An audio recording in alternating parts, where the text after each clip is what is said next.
और रायपुर से अगली बड़ी खबर है, जहां रायपुर में नहीं थम रहा है चाकूबाजों का आतंक। बदमाशों ने चाकू से युवक पर हमला किया। परिजनों ने सिविल लाइन थाने का घेराव किया। अपराधियों पर सख्त कार्रवाई की मांग की जा रही है। पुलिस मामले की जांच कर रही है। तो रायपुर में नहीं थम रहा चाकूबाजों का आतंक। एक और चाकूबाजी का मामला रायपुर से सामने आया है। तो अपराधियों पर सख्त कार्रवाई की मांग परिवार वालों की तरफ से की जा रही है और पुलिस मामले की जांच कर रही है। और अधिक जानकारी के साथ रायपुर संवाददाता दिलीप साहू सीधे हमारे साथ जुड़ गए हैं। दिलीप, रायपुर की बात करें, राजधानी रायपुर में चाकूबाजों का आतंक नहीं थम रहा है। एक और चाकूबाजी का मामला सामने आया है और इस पर परिजनों ने सिविल लाइन थाने का घेराव भी किया है और अब अपराधियों पर सख्त कार्रवाई की मांग की है। अभी क्या कुछ स्थिति है दिलीप?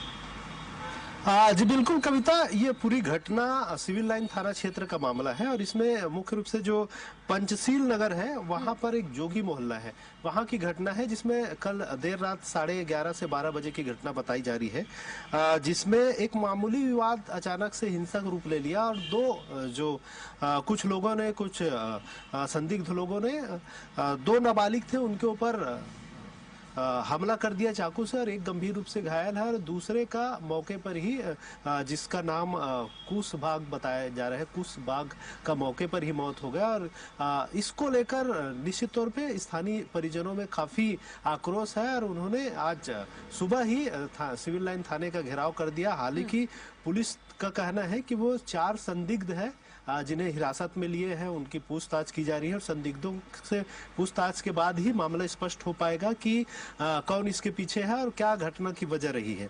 हालांकि परिजन पुलिस की जो बातें हैं उससे संतुष्ट नहीं हुए और फिर थाने का घेराव कर दिया। इसके बाद फिर पुलिस के जो आला अधिकारी हैं, जिसमें सीएसपी रमाकांत साहू और उमेश प्रसाद, उन्होंने मिलकर फिर लोगों को समझाया और भरोसा दिलाया कि निश्चित तौर पर इस मामले में जो भी दोषी है, गुनाहगार है, उनको पकड़ा जाएगा, उनको गिरफ्तार कर लिया जाएगा। हालांकि पुलिस ने इस मामले में अभी एफआईआर दर्ज कर लिया है, हत्या का अपराध दर्ज कर लिया है और अपराधियों को पकड़ने का जोर शोर से शुरुआत कर दी गई है। और जो संदिग्ध नजर आए हैं, जिसमें 4 संदिग्ध युवाओं को पकड़ा गया है, उनसे पूछताछ की जा रही है हिरासत में लेकर, और ये भी कहा जा रहा है कि जल्द ही इस पूरे मामले की खुलासा पुलिस कर लेगी।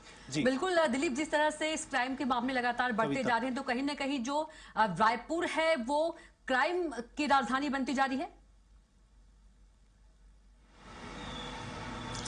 जी बिल्कुल कविता, एक उम्मीद की जा रही थी कि कमिश्नरेट प्रणाली लागू होने के बाद क्राइम में कमी आएगी, लेकिन लगातार हम देख रहे हैं कि क्राइम की घटनाओं में, चाकूबाजी की घटना हो या मारपीट की घटना हो या रेप की घटना हो या बहुत सारी जो घटनाएं हैं, क्राइम के अपराध की घटनाएं, वो लगातार बढ़ रही हैं, उनके आंकड़े बढ़ रहे हैं। इसके पीछे ये वजह भी है कि कमिश्नरेट प्रणाली तो लागू कर दिया गया है, लेकिन उतनी सुरक्षा बल मुहैया नहीं कराई गई है। अभी भी बहुत कम सुरक्षा बल के भरोसे ही चल रहे हैं। पुलिस का जो बल है उतना ही है जितना पहले था, पहले वाला जो सिस्टम था उसमें, लेकिन अब कमिश्नरेट प्रणाली होने के बाद जो मांग की जा रही है, लेकिन देखना होगा कब और अतिरिक्त पुलिस बलों की जो भर्ती है वो की जाएगी। उसके बाद ही सभी थाना क्षेत्रों में गश्त बढ़े, सभी जगह पर खास करके जो संदिग्ध एरिया है, जहां जहां पर क्राइम की घटनाएं ज्यादा बढ़ रही है, वहां पर गश्त की जरूरत है। साथ ही साथ लोगों को भी मोटिवेट करने की जरूरत है कि जो सामाजिक छोटी छोटी बातों में देख रहे हैं कि युवा है, खास करके टीनेजर्स है, वो चाकूबाजी की घटनाओं को अंजाम दे रहे हैं और नशे का जो लत है वो भी बढ़ती जा रही है। नशाखोरी की वजह से इस तरह की जो घटनाएं वो ज्यादा होती है, तो निश्चित तौर पे इन सभी पर नियंत्रण करने की जरूरत है। इसके लिए पुलिस को भी सख्त होने के साथ ही साथ जो सामाजिक स्तर पर और जो राजनीतिक स्तर पर, इस पर भी एक तरह से जागरूकता अभियान चलाने की जरूरत है, ताकि युवाओं में जो नशे की लत है उसको भी रोका जा सके और बात बात में इस तरह की जो घटनाएं हो रही है उसको भी नियंत्रित किया जा सके। बिल्कुल दिलीप, बहुत ही शुक्रिया आपका जानकारी के लिए।